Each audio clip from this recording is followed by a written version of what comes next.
Hey everybody, and welcome in to the VR accessibility overview for the VR mode for The Forest. I realize this game's kind of old, but we're doing this anyway because it may be new to you or to somebody else. And hey, it was kind of new to me. First things first, as always, I am very, very happy to say that there is 100% Steam VR support, meaning that you can use other pieces of software like walk-in VR, yes, OVR advanced settings, yes, any other stuff you can probably think of that I'm not mentioning, yay.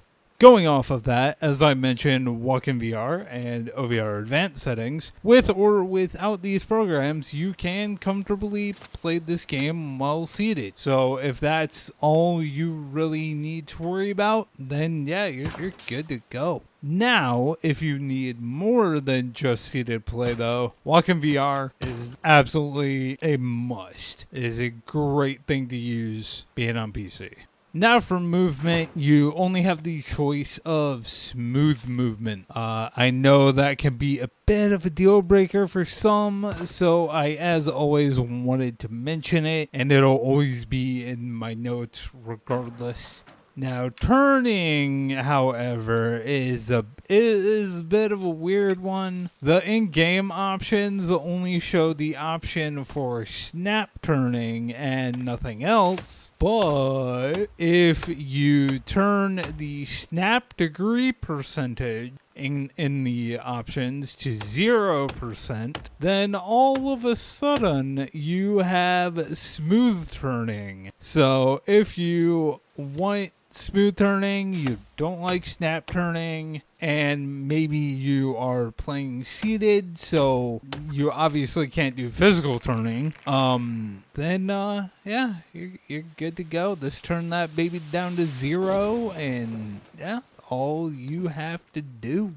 I don't think this will be a shock to anyone, but it is a bummer to say that there are no colorblind modes in the game. Don't know how much could be changed in the game anyway, but it is still something that would have been nice to see implemented. I mean, I guess like the menus, the little booklet for, to learn how to like build things and do all that in game. I'm sure they could have done something with that and the little status things, but yeah, there's no option for that at all. Sadly, closed captions are the same as colorblind options and just seem to be absent as far as I can see in the options. I will never understand these choices, to be honest. I will admit I have not played through the Forest story completely, so I do not technically know how much talking there fully is in this game, but still,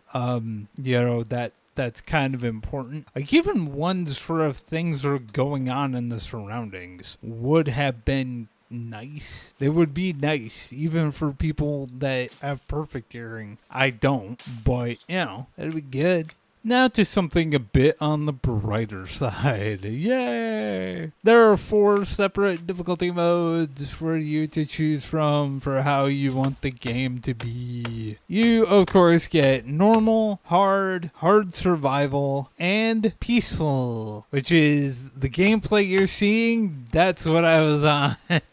I was on peaceful. I'm not getting diced up by crazy people when I'm trying to get gameplay for an overview. Are you crazy? While the first 3 are simply to keep upping the challenge while going through the story. I do like that peaceful is there even if you only use it to learn the mechanics, which yes, that's a very good thing to do. Like heck, even Minecraft. Put it on peaceful, learn how to do stuff, then go into the other, like, survival and stuff. I don't know why I just brought up Minecraft, but it's the only other one I can think of with a peaceful mode.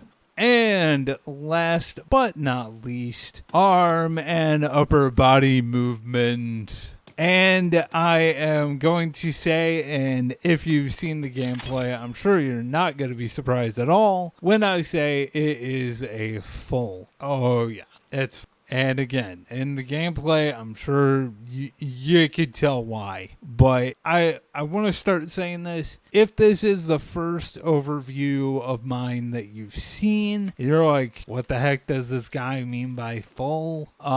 If you go to the Google Doc link down in the description, where there is all of the accessibility notes and all that for all the games I've played over the past 3 or so years. At the very top, as soon as you get in there, I have little descriptions of what I mean when I say it's the arm and upper body movement is a minimal, moderate, or full. Full just means you need a full arm extension, reach. You need to be able to completely be able to use them. And you also still need to be able to move your upper body. I mainly have that part for like if you have to play seated, like in a wheelchair or a regular chair, maybe your knees aren't that great, you can't stand for too long, all that kind of thing. But it's there because of that. This game is a full. My reasoning is kind of the stuff I just said. You need to be able to reach out, you need to be able to grab things, you need to be able to attack things, and all of that takes physical reach to be able to do. Really, the only thing that kind of has a laser pointer that a lot of VR games have is, I think, like when you're bringing up your inventory to like put things together or use an item, or you're